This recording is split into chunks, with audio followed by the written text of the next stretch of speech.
Praise the Lord, good morning. Today's manna में आज हम परमेश्वर के वचन पवित्र शास्त्र बाइबल के इब्रानियों नामक पुस्तक उसके 11 अध्याय का हम अध्ययन कर रहे हैं। कल भी हमने देखा था फेथ ऑफ हीरोज, नायकों का विश्वास। वो परमेश्वर के लोगों ने किस प्रकार का परमेश्वर पर विश्वास किया और इस विश्वास के द्वारा उन्होंने अपने जीवन में क्या हासिल किया हमने देखा। नूह के विश्वास के विषय में हमने इसके पहले देखा कि किस प्रकार का विश्वास नूह ने परमेश्वर पर किया। हजारों वर्ष पूर्व जब जल प्रलय के द्वारा इस पृथ्वी को नाश करना था, क्योंकि इस पृथ्वी पर मनुष्य जाति का पाप बहुत अधिक बढ़ गया था और सारे पृथ्वी को नष्ट करने का विचार जब परमेश्वर के मन में आया, तब परमेश्वर की दृष्टि एक व्यक्ति पर गई, एक इंसान पर गई और उसका नाम था नूह, जो धर्मी था। और परमेश्वर ने चाहा कि नूह और उसके परिवार को बचाया जाए और इसलिए उनके बचाव के लिए परमेश्वर ने नूह को तरीका बताया। और क्या था वो तरीका कि परमेश्वर ने उसे जहाज बनाने के लिए बोला और जिस प्रकार का जहाज बनाने के लिए परमेश्वर ने उसे बोला,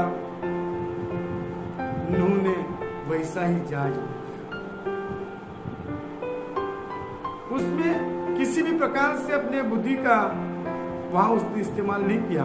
परमेश्वर ने बोला इतना हाथ चौड़ा, इतना हाथ लंबा, इतना हाथ खड़ा, सब कुछ जैसा परमेश्वर ने उसे बताया वैसा ही उसने। और इससे क्या फायदा हुआ नूह को? जब जल प्रलय हुआ उस जहाज का कुछ भी नुकसान नहीं हुआ। जहाज के अंदर ना तो पानी घुस पाया, ना तो जहाज डूब पाया। और जब जल प्रलय के पश्चात सारा जल पृथ्वी से सूख गया और ये नूह और उसका परिवार और उसके साथ परमेश्वर ने जितने पशु पक्षियों के जोड़ों को भेजा था वो सब बचा। अगर नूह विश्वास कर अगर जहाज नहीं बनाता तो उसका उसके परिवारों का बचना असंभव होता। वो जल प्रलय में डूबकर मर जाते थे, नष्ट हो जाते थे। लेकिन परमेश्वर पर उसका किया हुआ विश्वास उसके और उसके परिवारों को बचा पाया। आज और बाइबल में इस हीरोज को, इस नायक को हम देखते हैं जिसने परमेश्वर पर विश्वास किया और उसने अपने जीवन में क्या पाया। आज हम उसके विषय में देखते हैं और इब्रानियों उसका 11 अध्याय उसके 8 वचन के समय पढ़ते हैं। और इस प्रकार से लिखा है, इब्रानियों 11 अध्याय उसके 8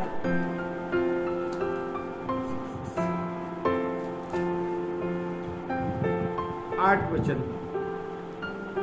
विश्वास से अब्राहम जब बुलाया गया तो आज्ञा मानकर ऐसी जगह निकल गया जिसे मिरास में लेने वाला था और यह न जानता था कि मैं किधर जाता हूं।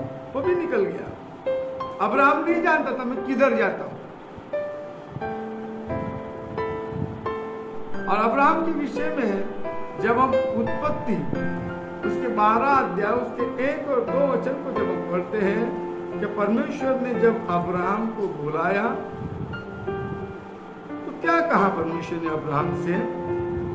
परमेश्वर ने अब्राहम से कहा अपने देश और अपने कुटुंबियों और अपने पिता के घर को छोड़कर उस देश में चला जा जो मैं तुझे दिखाऊंगा और मैं तुझसे एक बड़ी जाति बनाऊंगा और तुझे आशीष दूंगा और तेरा नाम महान करूंगा और तू आशीष का मूल होगा। मेरे प्रियो, परमेश्वर ने अब्राहम से कहा तू अपना देश और एक कुटुंब छोड़कर चला जा, क्योंकि परमेश्वर अब्राहम के जीवन से, अब्राहम के द्वारा एक बड़े नेशन को तैयार करने जा रहा है।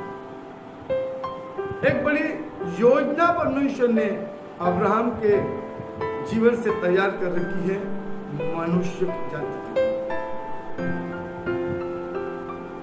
और अब्राहम ने परमेश्वर से बोला कि तू उस देश को चला जा जो मैं तुझे दिखाऊंगा। अभी तक उस देश को परमेश्वर ने दिखाया नहीं है, और हमें कोई कहे क्या तुम उस शहर में चले जाओ, तो हम क्या कहेंगे, वहां पर मैं कहाँ जाऊं, वहां का एड्रेस क्या है, वहां मैं जाने के बाद में मेरे रहने का प्रबंध कहाँ होगा, मेरे खाने का कैसा होगा। बहुत सारे प्रश्न हमारे मन में निर्माण हो सकते हैं। परंतु अब्राहम ने परमेश्वर से ऐसा कुछ भी नहीं कहा। परमेश्वर ने बोला वो देश को मैं तुझे दिखाऊंगा, अब ये देश तू छोड़कर चला जा, निकल जाए यहाँ से। और तू जब इस देश को छोड़कर जा रहा है तो मैं तुझे आशीष भी दूंगा और तुझसे एक बड़ी जाति भी बनाऊंगा, तेरा नाम महान भी करूंगा।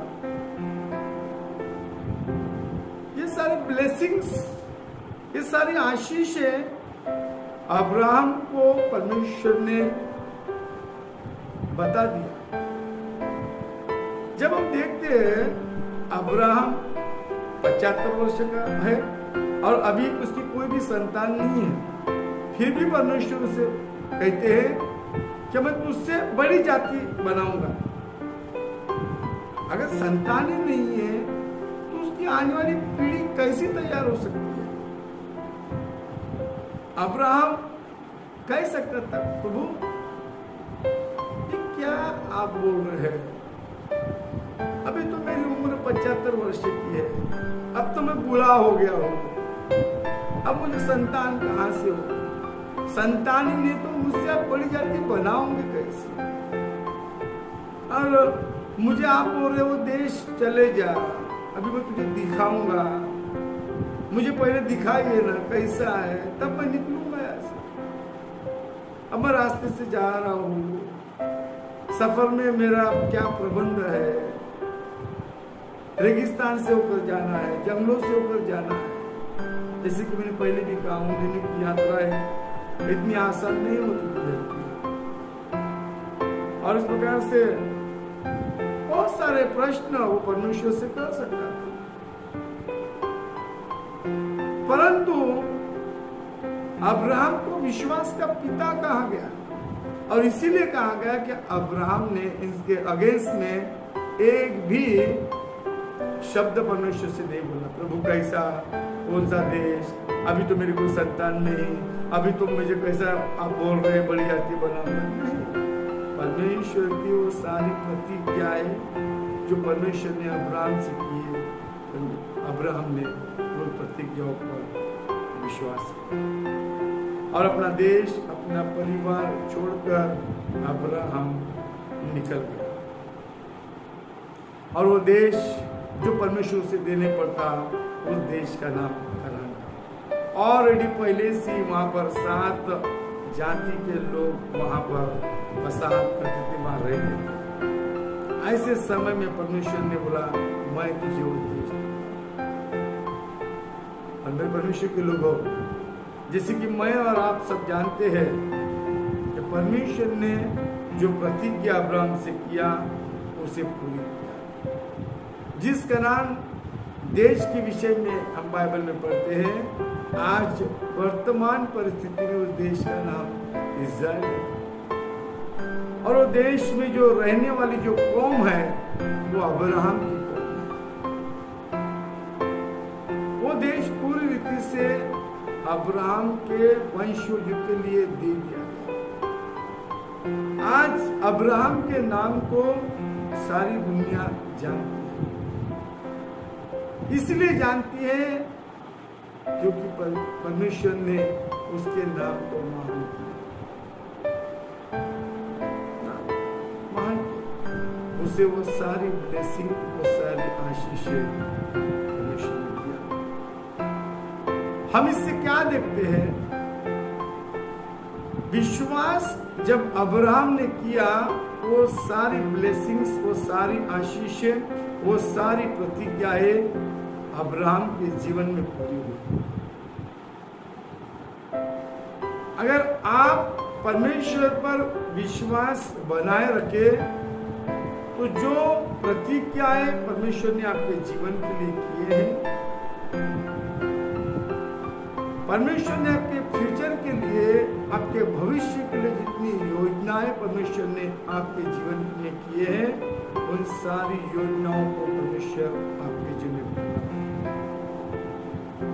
बट कंडीशन है कि मैं और आप अपना विश्वास परमेश्वर पर बनाए रखें। और इसीलिए इब्रानियों 11:6 में लिखा है, विश्वास बिना उससे प्रसन्न